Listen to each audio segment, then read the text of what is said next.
Good morning बच्चों। तो आज हम लोग अपना संकल्प के चैनल पर क्लास 10th के मैथ में जो हम लोग पढ़ रहे थे त्रिभुज चैप्टर ज्योमेट्री के अंतर्गत, उसमें हम लोग थेल्स का प्रमेय और उसका विलोम, ये दोनों प्रमेय हम लोग पढ़ चुके थे और आशा करते हैं कि पिछले 1-2 दिनों में आप लोगों ने उसका प्रैक्टिस करके उस पर अपना पकड़ मजबूत कर लिया होगा।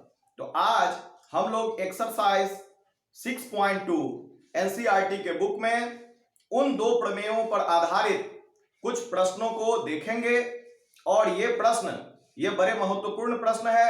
इनसे जुड़े हुए बहुत सारे ऑब्जेक्टिव क्वेश्चन आपको मैट्रिक एग्जाम में पूछे जाते हैं। तो आप जब किसी चीज का उपयोग करते हैं, एक तो थ्योरम है जिसमें आप डिराइव करते हैं फॉर्मूला को या किसी सिद्धांत को प्रूफ करते हैं, और फिर उसमें एक्सरसाइज जो ज्योमेट्री का बहुत महत्वपूर्ण भाग है जिसमें उस थ्योरम पर आधारित प्रश्नों को हल करते हैं। और जैसा कि हमने पहले वीडियो में बता चुके हैं कि बहुत सारे प्रश्न जो हैं अलग अलग तरह के हैं और सब प्रश्नों में आपको अलग से कॉन्सेप्ट या सोच आपको बैठाना पड़ेगा। तो आज हम लोग एक्सरसाइज 6.2 शुरू कर रहे हैं। इसमें जो शुरुआती प्रश्न है वह ऑब्जेक्टिव टाइप में पूछे जा सकते हैं। इसमें जो पहला प्रश्न है इसमें फिगर दिया हुआ है, दो फिगर दिया हुआ है। क्वेश्चन नंबर 1 में एक फर्स्ट है और एक सेकंड है। दो फिगर आपको एनसीईआरटी के बुक में दिए गए हैं और दोनों फिगर के लिए आपको डीई पैरेलल बीसी दिया गया है। ध्यान रखें, दोनों फिगर के लिए आपको जो त्रिभुज है एबीसी, इसमें भी त्रिभुज है एबीसी और डीई दोनों में है। तो यह जो डीई है वह बीसी के पैरेलल, यहां पर भी डीई जो है बीसी के पैरेलल दिया गया है। तो आप समझ सकते हैं कि जब डीई बीसी के पैरेलल दिया गया है तो यह दिया रहता है तो आपका थेल्स का प्रमेय लागू होता है। तो थेल्स का प्रमेय का प्रयोग करते हुए जो आपको मान दिए गए हैं और जो मान नहीं दिए गए हैं उसके बीच एक रिलेशन स्थापित करना है, और उस रिलेशन को स्थापित करने से जो अननोन क्वांटिटी है, जो क्वांटिटी आपको किताब में दिया नहीं गया है, उसको आपको ज्ञात करना है। अब जो प्रथम जो प्रश्न है फर्स्ट का फर्स्ट, उसमें आपको ईसी का मान ज्ञात करना है और जो सेकंड है इसका उसमें आपको एडी का मान ज्ञात करना है। तो सबसे पहले यहां पर आपको दिया गया है डीई पैरेलल बीसी, इसलिए आपको जब लिखना होगा शॉर्ट आंसर टाइप क्वेश्चन में तो यहां लिखेंगे इसलिए थेल्स के प्रमेय से, थेल्स के प्रमेय से। लेकिन हमने यहां इसको नहीं लिखा था इसलिए क्योंकि ऑब्जेक्टिव क्वेश्चन में आपको समझना महत्वपूर्ण है, लिखना ज्यादा महत्वपूर्ण नहीं है। तो ये आपको पैरेलल दिया गया है इसलिए थेल्स का प्रमेय लागू होगा। और थेल्स का प्रमेय क्या कहता है कि यह जो इसका अनुपात है वह बराबर होता है। तो आप इधर से देखेंगे, ध्यान से देखें इधर से, यह जो साइड है आपका AB और यह जो साइड है AC, इसको जो DE विभाजित कर रही है दो बिंदुओं पर, तो यह जो इस साइड का अनुपात होगा यानी AD अनुपात DB। तो AD बटा DB जो है वह, और इधर का जो अनुपात है AE बटा EC, AE बटा EC, यह दोनों अनुपात बराबर होने चाहिए। किस प्रमेय से? थेल्स के प्रमेय से। अब जब हम इसके आधार पर यह लिख लेंगे तो इसमें जो जो मान आपको दिया हुआ है वह मान पुट करेंगे और जो आपको पता नहीं रहेगा वह सॉल्व करके उसको निकाल लेंगे। तो AD का वैल्यू यहां दिया हुआ है 1.5 सेंटीमीटर, DB का वैल्यू दिया हुआ है 3 सेंटीमीटर, AE का वैल्यू दिया है 1 सेंटीमीटर और EC आपको नहीं दिया गया है। तो EC को हम उसी प्रकार EC लिखेंगे। तो आप यहां देखते हैं कि यहां पर 1.5 है और यहां आपका 3 है। तो 1.5 से 3 कटेगा कितनी बार में? 2 बार में आपका कट जाएगा। तो यहां पर EC क्रॉस मल्टीप्लीकेशन से यहां पर आएगा और 2 जो है वह क्रॉस मल्टीप्लीकेशन से यहां पे आएगा। तो इस प्रकार यहां आएगा EC और यहां 2 into 1 बराबर आएगा 2। तो आपको EC का मान प्राप्त होगा 2 सेंटीमीटर। इसी प्रकार जो दूसरा प्रश्न है उसमें भी यह पैरेलल दिया गया है। तो थेल्स के प्रमेय से AD बटा DB बराबर AE बटा EC होगा, और इसमें आपको AD नहीं पता है तो छोड़ देंगे। DB का वैल्यू 7.2, यहां AE का वैल्यू 1.8 और यहां EC का वैल्यू 5.4 है। तो आप देखते हैं कि 18 के पहरा में 54 3 बार में आता है और दशमलव के बाद दोनों में एक एक अंक है तो दशमलव आपका हट जाएगा और ये 3 बार में कटेगा। तो AD बराबर होगा, ये 7.2 ऊपर जाएगा तो AD बराबर 7.2 बटा 3 और यह 3 से कटेगा तो 2.4 सेंटीमीटर आपका आंसर प्राप्त होता है। बच्चों एक बात ध्यान रखेंगे कि जब यह फिगर खींचेंगे तो इसमें इसका जो लेंथ है वह कितना लेंथ है वह महत्वपूर्ण नहीं है। यह एक रफ डायग्राम है तो आप ये नहीं सोचेंगे कि यह कितना सेंटीमीटर है, यह कितना सेंटीमीटर है, यह लंबाई उसके अनुपात में है कि नहीं है। तो यह एक रफ डायग्राम है, इसलिए जब भी आप परीक्षा में भी बनाएंगे तो आप इसको लेंथ को बहुत ही महत्व नहीं देंगे, बल्कि रफली यह फिगर जो है ड्रॉ करेंगे। दूसरी चीज और समझना है कि यहां जब दिया रहेगा कि DE पैरेलल BC, तो ये DE पैरेलल BC है। यहां पर यदि इसका फिगर में यदि थोड़ा ऊपर नीचे हो जाता है तो यह नहीं देखना है कि यह एकदम पैरेलल है कि नहीं है। यह लिखा हुआ है, दिया गया है, वह सफिशिएंट है और उस आधार पर आप प्रश्न को हल करेंगे, क्योंकि कंस्ट्रक्शन में इसका एक्यूरेसी का ध्यान रखा जाता है लेंथ का, लेकिन इन सवालों में फिगर जो है रफली ड्रॉ किया जाता है समझने के लिए, इसलिए इसका लेंथ जो है उसकी एक्यूरेसी महत्वपूर्ण नहीं होती। अब इसका जो सेकेंड क्वेश्चन है, उस सेकेंड क्वेश्चन में आपको पूछता है कि पैरेलल है कि नहीं है। आपको यह पूछता है, जैसे आपका PQR एक त्रिभुज है और उसमें दिया गया है कि PQ भुजा पर E बिंदु है और PR भुजा पर F बिंदु है, तो हम इसको यदि मिलाएंगे तो EF आपको रेखाखंड प्राप्त होगा। तो आपको क्वेश्चन नंबर 2 में यह पूछ रहा है कि EF QR के पैरेलल है या नहीं है। तो आपको इसमें पैरेलल दिया हुआ था तो थेल्स के प्रमेय के आधार पर इसको हमने बराबर लिखा। अब यदि पैरेलल सिद्ध करना होगा कि पैरेलल है या नहीं है, तो आप अनुपात को पहले ज्ञात करेंगे, यानी PE बटा EQ ज्ञात करेंगे, फिर इधर PF बटा FR ज्ञात करेंगे, और यदि ये अनुपात दोनों बराबर आ जाते हैं तो थेल्स के प्रमेय के विलोम से आप कहेंगे कि यह पैरेलल है, और यदि यह अनुपात बराबर नहीं आता है तो हम कहेंगे कि पैरेलल नहीं। तो आप सबसे पहले इस साइड का जो अनुपात है PE बटा EQ, यह आप ज्ञात करेंगे। यहां पर PE EQ और फिर PF और FR, इसका वैल्यू आपको क्वेश्चन नंबर 2 के 1 में दिया गया है। तो पहले इस साइड का जो अनुपात है साइड का PE बटा EQ वो निकाल रहे हैं। यह दिया गया है 3.9, नीचे में EQ दिया गया है 3, ये कटेगा तो आपको आएगा 1.3। उसी तरह से जब आपका PF बटा FR निकालेंगे तो PF दिया गया है 3.6, FR दिया गया है 2.4, तो आपका एक अंक के बाद दशमलव है तो ये कटेगा, ये 12 से कटेगा यह 3 बार, 12 से ये कटेगा 2 बार, और यह जब हम 2 से 3 में भाग देंगे तो आपका आएगा 1.5।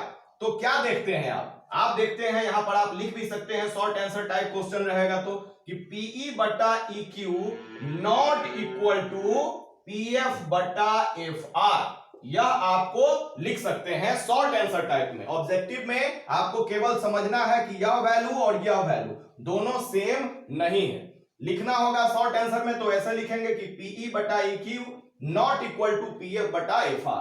तो यह अनुपात यदि बराबर नहीं है, अर्थात थेल्स के प्रमेय के विलोम से यह पैरेलल नहीं होगा, यानी EF not parallel to QR, यानी EF QR के पैरेलल नहीं है। अब इसका जो अगला प्रश्न है सेकंड, उसमें आपको क्या दिया है, PE बटे EQ ना देके QE दिया हुआ है। उसी प्रकार यहां पर PF का वैल्यू दिया है और FR का वैल्यू ना देके आपको RF का वैल्यू दिया गया।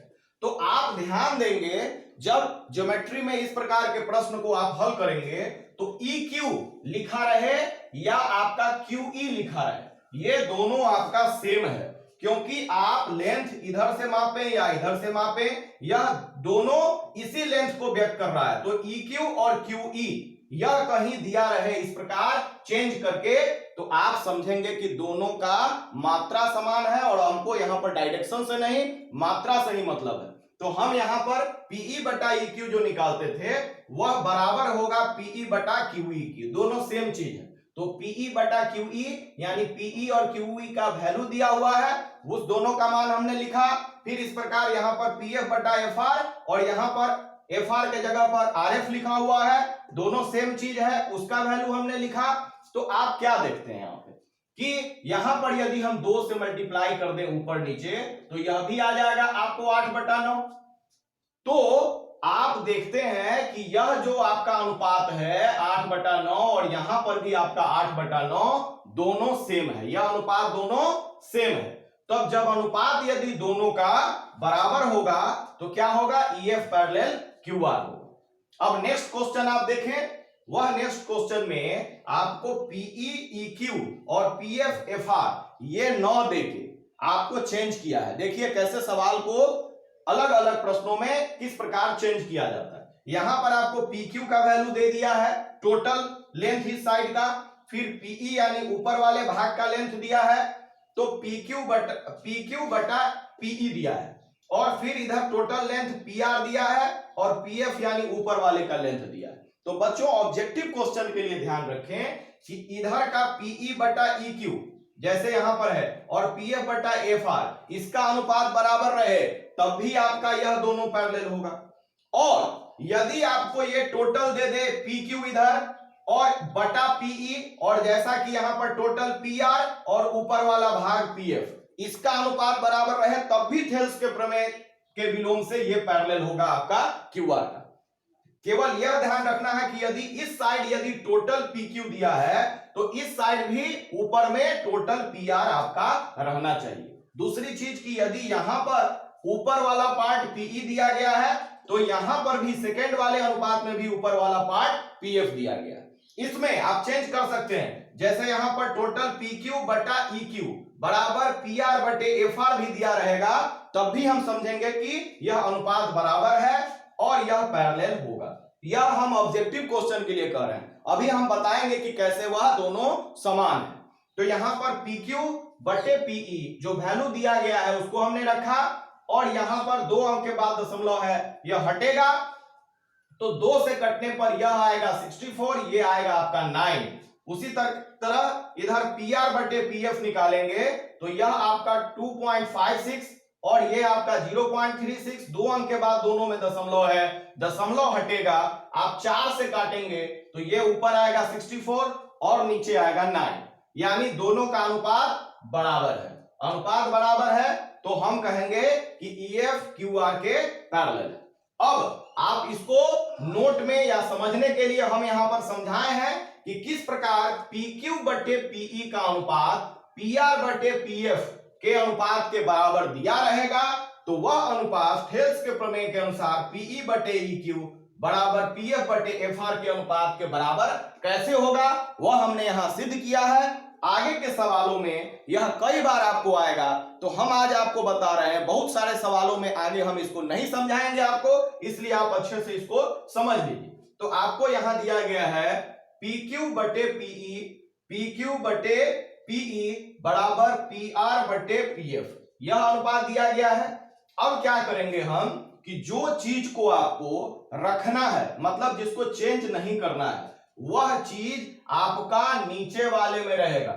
जैसे यहां पर हमको चाहिए PE बटे EQ, तो इसमें PE यहां पर दिया गया है, EQ नहीं दिया गया है, तो जो चीज हमारा रखना है बाद में भी उसी प्रकार इधर हमको PF बटे FR चाहिए तो PF दिया गया है ऑलरेडी, तो जो चीज हमको चाहिए वह चीज हमारा बटा में होना चाहिए। तो दोनों में ऑलरेडी बटा में है, इसलिए हम क्या करेंगे, इसमें दोनों तरफ -1 करेंगे। इस दोनों अनुपात जो बराबर था, तो आपको पता है कि यदि दो समान राशि में से समान राशि दोनों तरफ से घटाते हैं तो वह उसका जो इक्वलिटी है उसकी समानता चेंज नहीं होगी। तो -1 इधर से भी करते हैं, -1 इधर से भी करते हैं, तो क्या होगा, यह PE लघुत्तम होगा और यहां पर आएगा PQ माइनस PE।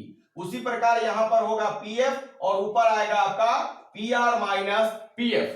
अब देखिए यहां पर PQ टोटल माइनस PE, ऊपर वाला पार्ट जब घटाएंगे तो बचेगा क्या, नीचे वाला पार्ट, यानी EQ आ जाएगा। तो EQ बटे PE और इधर PR में से PF घटाएंगे ऊपर वाला पार्ट, तो क्या बचेगा, FR बटे PF। अब हमको क्या लाना था, PE बटे EQ और PF बटे FR, तो वो आपको आया हुआ है, केवल यह उल्टा है, यानी PE ऊपर होना चाहिए, EQ नीचे होना चाहिए। तो हमारा यदि यह अनुपात बराबर है तो इसको उल्टा करने पर भी अनुपात बराबर होगा। तो हम केवल इसको पलट देंगे, पीई बटे इक्यू, इसको उल्टा करेंगे और इधर भी उल्टा कर रहे हैं, पीएफ बटे एफआर। तो जो हमको थेल्स के प्रमेय में चाहिए था वह अनुपात आपको प्राप्त होता। तो ध्यान रखेंगे बच्चों कि यदि इस प्रकार यदि अनुपात में फेरबदल किया रहेगा, लेकिन जिस प्रकार इधर का टोटल और इधर का टोटल यदि दोनों में आएगा आपका सेम, और इधर का जो लिया जाएगा पार्ट उसी तरह से दूसरे का भी पार्ट लिया जाएगा, तो इस स्थिति में हम उसको मानेंगे कि वह अनुपात बराबर होने पर भी वह पैरेलल होता है। और यह कैसे होता है यह हमने यहां दिखाया। कुछ सवाल में आपको यहां पर +1 करना होगा, कुछ सवाल में आपको -1 करना होगा। तो बच्चों इस प्रकार हमने यह जो त्रिभुज चैप्टर है इसके 2 सवालों को आज पढ़ा। आप देख सकते हैं कि इन सवालों को समझने के दौरान बहुत सारे कॉन्सेप्ट बिल्डिंग करने हैं आपको। तो क्लास 10th में आज हम इस वीडियो को यहीं समाप्त कर रहे हैं। कल इससे आगे हम लोग क्वेश्चन नंबर 3 पढ़ेंगे। और आप लोग इसी प्रकार चैनल के साथ जुड़े रहें, इसे सब्सक्राइब करें, और आपको वीडियो पसंद आए तो जरूर इसे लाइक करें और शेयर करें। धन्यवाद।